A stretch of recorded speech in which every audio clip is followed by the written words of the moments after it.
বন্ধুরা, কোরআনের যে সমস্ত আয়াতগুলো লুকিয়ে রাখা হয়, যেটা জনসমক্ষে আমাদের আলেম ভাইরা প্রকাশ করেন না, সেই আয়াতগুলো আমি আপনাদেরকে জানাতে চাই। আপনারা আমার সাথেই থাকবেন। এবার আসেন সূরা আল ইমরান আয়াত নাম্বার ৮৪। এখানে কি বলা হয়েছে দেখেন। বলো, কে বলতেছে? আল্লাহ বলতেছে। কাকে বলতেছে? নবী মুহাম্মদ সাল্লাল্লাহু আলাইহি ওয়াসাল্লাম বলতেছে, অথবা নবী মুহাম্মদ সাল্লাল্লাহু আলাইহি ওয়াসাল্লাম তার উম্মতকে বলতেছে, যে কোনো একটা হবে আর কি। বলো, আমরা আল্লাহ হতে এবং আমাদের প্রতি যে অবতীর্ণ হয়েছে, আল্লাহতে মানে কি? আল্লাহতে মানে সেই সৃষ্টিকর্তা, এবং আমাদের প্রতি যে অবতীর্ণ হয়েছে কি? কোরআনে। আল্লাহতে বিশ্বাস এবং কোরআনে বিশ্বাস, এবং যা অবতীর্ণ হয়েছিল পাস্ট টেন্স, যেটা অবতীর্ণ হয়েছিল, কিন্তু দেখেন, হ্যাঁ, যেটা অবতীর্ণ হয়েছিল ইব্রাহিম, ইসমাইল, ইসহাক, ইয়াকুব ও তার বংশগণের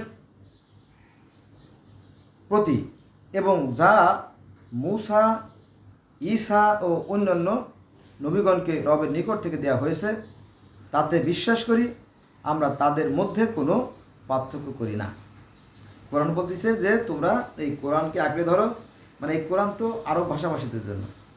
আর এই যে ইব্রাহিম, ইসমাইল, এদের কারো আছে সারা পৃথিবীর জন্য, কারো আছে ফিলিস্তিনের জন্য, কারো আছে ভারতবর্ষের জন্য, কারো আছে রাশিয়ার জন্য, কারো আছে চীনের জন্য, তাই না?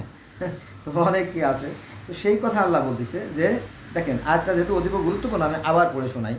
এটা হচ্ছে সূরা আল ইমরান আয়াত নম্বর ৮৪। সেখানে বলা হয়েছে যে বলো, আমরা আল্লাহ হতে ঈমান এনেছি এবং আমাদের প্রতি যা অবতীর্ণ হয়েছে কোরআন ঈমান এনেছি, এবং যা অবতীর্ণ হয়েছিল, যেটা হয়েছিল আর কি, আগে হয়েছিল, সেটা হচ্ছে যে ইব্রাহিম আলাইহিস সালামের পর ইসমাইল, ইসহাক, ইয়াকুব ও তার বংশধরের প্রতি, এবং যা মূসা, ঈসা ও অন্যান্য নবীগণকে রবের নিকট থেকে দেওয়া হয়েছে, তাতে বিশ্বাস করি, আমরা তাদের মধ্যে কোনো পার্থক্য করি না। আমরা আল্লাহ হতে অবনত। আল ইমরান ৮৪। কিন্তু আমাদের আলেমরা বলে কি জানেন? যেগুলো সব বাদ, হবে না, হবে না, হবে না। এটা তো কোরআন বলে না। কোরআন কি বলছে? না, কোরআন তো বলে নাই। হ্যাঁ, কোরআন বলছে আসো সেই কথায় যা তোমাদের এবং আমাদের মতো এক। এখন আমরা কোরআন শরীফ কিন্তু খুব বড় না, এই সাইজের কোরআন শরীফ, অর্ধেক আরবি দিলে ছোট, আপনি ২-৪ দিনে পড়ে ফেলতে পারবেন, খুবই সহজ। তারপর একটা তওরাত, একটা বাইবেল, একটা জবুর, এটা পড়া খুবই সহজ, খুবই সহজ। এই সামান্য কয়েকদিন পড়লেই এনাফ, শেষ হয়ে যায়। তো আপনি পড়লে আপনার মধ্যে আলাদা একটা সেন্স তৈরি হবে যে ও, কিন্তু আপনাকে তো পড়তেই দেওয়া হয় না। আপনি ২-৪-৫০ গ্রাম খোঁজেন না, তার মধ্যে একটা বেদ আছে, এখানে নাই, হিন্দুর ঘরেই নাই। বাইবেল, এটা পড়লে আপনার পিঠে মেরে ফেলবে, তাওরাত মেরে ফেলবে। অথচ কোরআনে কিন্তু এই তাওরাত জবুর কথা বলা আছে। আমি একবার আমি কিছুদিন আগে আপনার বৃক্ষের ফুল ফল নিয়ে কিছু কথা বলতেছিলাম। তো সেখানে বীর্য কথাটা লেখছি।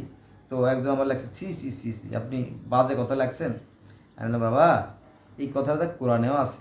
তখন সে কিন্তু আর কোনো ফিডব্যাক দেয় নাই, বুঝছেন? কী বলবো, কারে কী বলবেন, বুঝছেন? এর বাপও অনেকে আছে দেখবেন যে নিজে তো কোরআন শরীফ জানে না, তার বাপও কোরআন শরীফ জানতো না, দাদাও কোরআন শরীফ জানতো না, কেউ জানতো না, তার ১৪ গোষ্ঠীর মধ্যে কোনো কোরআন শরীফ জানে না, কিন্তু মুসলমান কলেমা আছে, একটা কলেমাও ঠিক মতো বলতে পারবে না। অনেকে আছে, অনেকে শুধুমাত্র দাড়ি রাখছে, কারণ মুসলমান, দাড়ি রাখার কারণে জান্নাতে চলে যাবে। এবং সেই এইটা আছে না, যারা দাড়ি রাখবে তারা ওই